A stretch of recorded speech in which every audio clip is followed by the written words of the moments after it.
Kristen Stevens, and this is the Global Good Channel by Canico.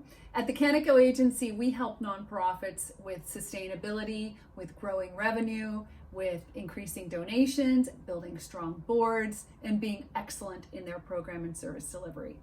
The Global Good Channel is our passion project where we share education and resources and just help you with all kinds of tips and ideas that we have to make your life a little bit easier in the nonprofit world. So today what we want to talk about is 5 tips to engage your board, get them really passionate, and more importantly, to get them fundraising for you. So I know that's a really big topic for us. We hear about it a lot from people. It comes up over and over again. How do I get my board to fundraise? To me, being engaged and being passionate automatically leads to fundraising. So that's why I use those words. But really, what we want is their help with raising funds for your organization. So we're going to give you our top 5 tips on that topic today. The first thing I want to tell you is when you have board members, you must manage their expectations. I think one of the biggest reasons that we have disappointment in our board members and that our board members also from their perspective feel a little bit maybe guilty, maybe they feel unsatisfied about their relationship with the organization is because we didn't manage expectations when they joined the board. So what does that mean? Well, it means sitting down with them and having a very open conversation about what you'd like them to do for you as your board. So there are going to be governing responsibilities, of course. They're going to be asked to review financials and give input and advice and help with strategy and planning. But the other thing that they really have a responsibility to do for your organization is open doors. They need to be able to open up their network to the organization and provide you with names, provide you with leads, provide you with connections, and assist with fundraising. And it can take a few different forms, but you have to be upfront about this conversation when they are joining the board. This could be you, it could be your board chair, it could be, if you're doing some succession planning, it could be an existing board member who's brought in a friend or a colleague that they've recommended as a new board member. All of those conversations need to be very upfront. There's nothing worse, and I've been a board member, so I've been on that side too, but there's nothing worse than joining a board and not having a really good understanding of what's expected of you. Because then time goes on, then it's too late to ask questions about it, then it's just uncomfortable and you feel guilty because you're not participating as much as you should. So I think managing expectations from the very beginning is really important. So having a good orientation, having a good session with your board member is critical. That leads me to tip number 2, which is about spending time alone with the board member, a new board member, and even existing board members on an ongoing basis. So if your role is executive director or CEO of the organization, carve out some time, maybe you can do it once a month, to spend time with each board member one-on-one. There's so many benefits to this. Aside from building a personal relationship with them, which can be so enriching and fulfilling, you're also getting an opportunity to very organically tell them about what's happening at the organization, how some of the programs and services are going, where your successes are, what some of your concerns are. But it also gives you an opportunity to find out from that board member what they're interested in, what they enjoy doing. Are they very, very social? Do they like to have people over to their home? Well, that might be a great opportunity for them to have 8 or 10 couples over to tell them about the organization and the work that you're doing. They could be doing kind of an ambassador evening or cocktails or something like that.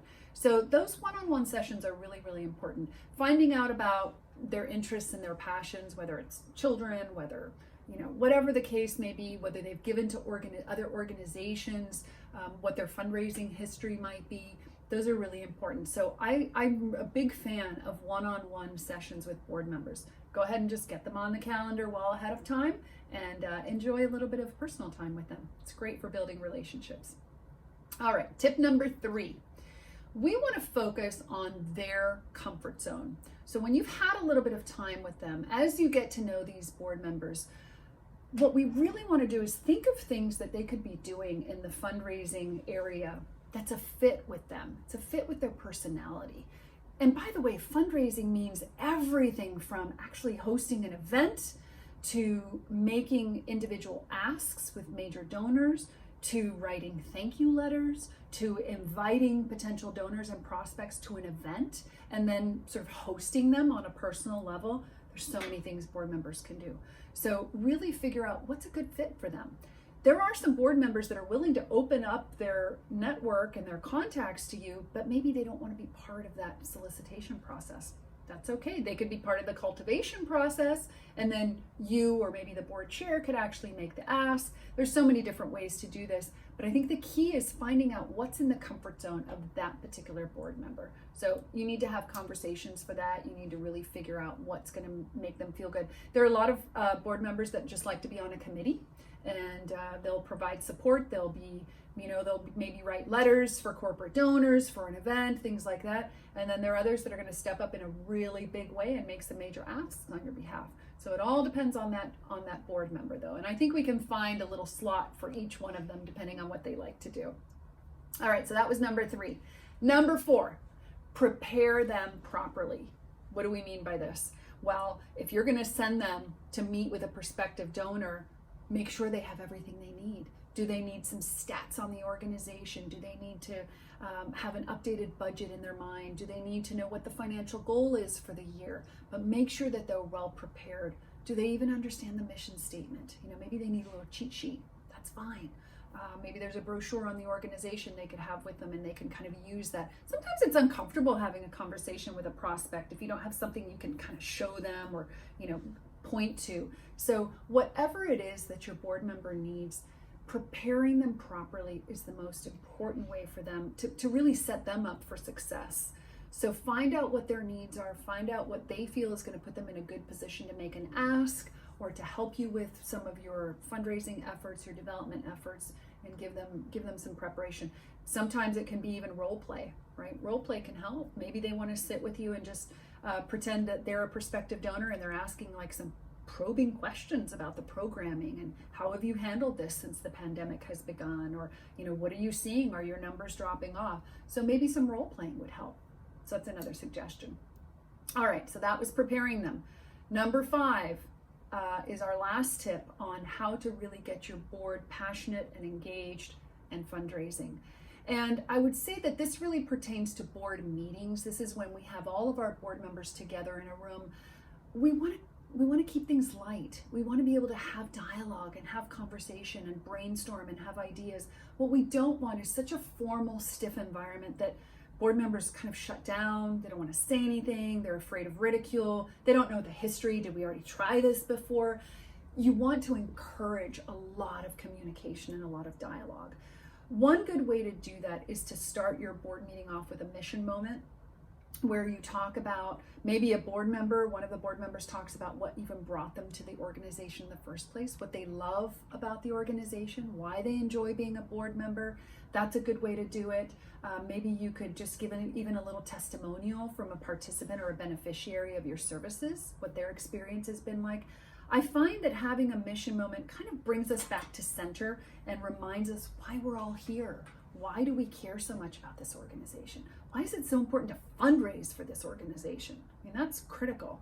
So really looking at playing to people's strengths is important as well. You're going to have people sitting around that table that they're going to be some very quiet, shy people. That's fine. I would encourage you to find ways to engage them and draw them into the conversation. But you're also going to have some really active people. And if they're asking a lot of questions and they're saying, well, what if we were to do this? And what if we were to do that?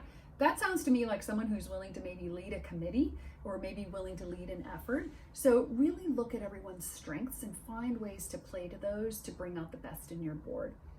And then if you can keep those board meetings engaging and fun and entertaining, share some wins, talk about a great fundraising success that somebody had last month, a big donor that has shown up that you've been cultivating for a while. That kind of gets some teamwork going. Sometimes it gets a little bit of competitive spirit going, which is not a bad thing. There's always some healthy competition in the best fundraising effort, so I would encourage you to allow that to happen a little bit as well. But I think these are some great ways to really get your board passionate and engaged. So just a little recap of our 5 tips to get your board to fundraise. The first one is managing expectations.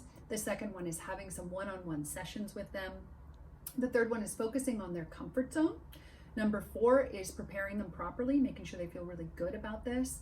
And number 5 is keep it light. Keep your board meetings light and make sure that you've got your board members excited and engaged to show up to those board meetings. So again, I'm Kirsten Stevens with the Global Good Channel. Thank you so much for joining us, and go get those board members